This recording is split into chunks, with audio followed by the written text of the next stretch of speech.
2024 যে হাসিনা এই দেশ থেকে বিদায় হয়েছে, সেই হাসিনা আবার এই দেশে ব্যাক করতে পারবে এটা মনে করি না। দেশের মানুষই তাকে ব্যাক করতে দিতে পারে, এবং এমনকি আমি এটাও মনে করি যে আওয়ামী লীগের লোকজনও তাকে ব্যাক করতে দিবে কিনা আমার সন্দেহ আছে। কারণ আওয়ামী লীগের সবচেয়ে বড় ক্ষতিটা তো হাসিনা করছে। আওয়ামী লীগের মধ্যে দলকে সবচেয়ে বড় গাড্ডায় হাসিনা ফেলেছেন। কিন্তু আপনি যেটা বললেন যে নেতৃত্বে চেঞ্জের সাথে সাথে চেঞ্জটা হয়, কিন্তু আওয়ামী লীগের তো নেতৃত্বে কোনো চেঞ্জ হয় নাই। এবং আওয়ামী লীগের 96 হাসিনা আর 2024 হাসিনা তো এক না। আচ্ছা, মানে মানুষের ভেতরে পরিবর্তন।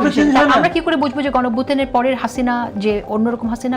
কিন্তু একটি বিষয় যদি আপনি লক্ষ্য করেন, সেটা হচ্ছে যে আওয়ামী লীগের যারা নেতা আছেন বা যারা কর্মী, তারা কিন্তু ঢালাওভাবে বাদ দিলাম আমরা তাদের ভিতরে অনুশোচনা দেখি না, দুঃখ দেখি না। তার সঙ্গে মিশছেন যারা অনুশোচনা, যারা সোশ্যাল মিডিয়া অ্যাক্টিভ, তারা তো দুষ্ট, তারা তো শয়তানগুলি, তারা তো নেতৃত্বে। আমি মনে করি আওয়ামী লীগের মাথার থেকে আপনি 10 লাখ লোক ফেলে দেন, 10 লাখ, এক দুইটা না বললাম তো, আপনি 10 লাখের বাইরে একটা আওয়ামী লীগের লোক খুঁজে পাবেন না। তাহলে 10 লাখ লোক আওয়ামী লীগের আর অনেক বেশি আছে।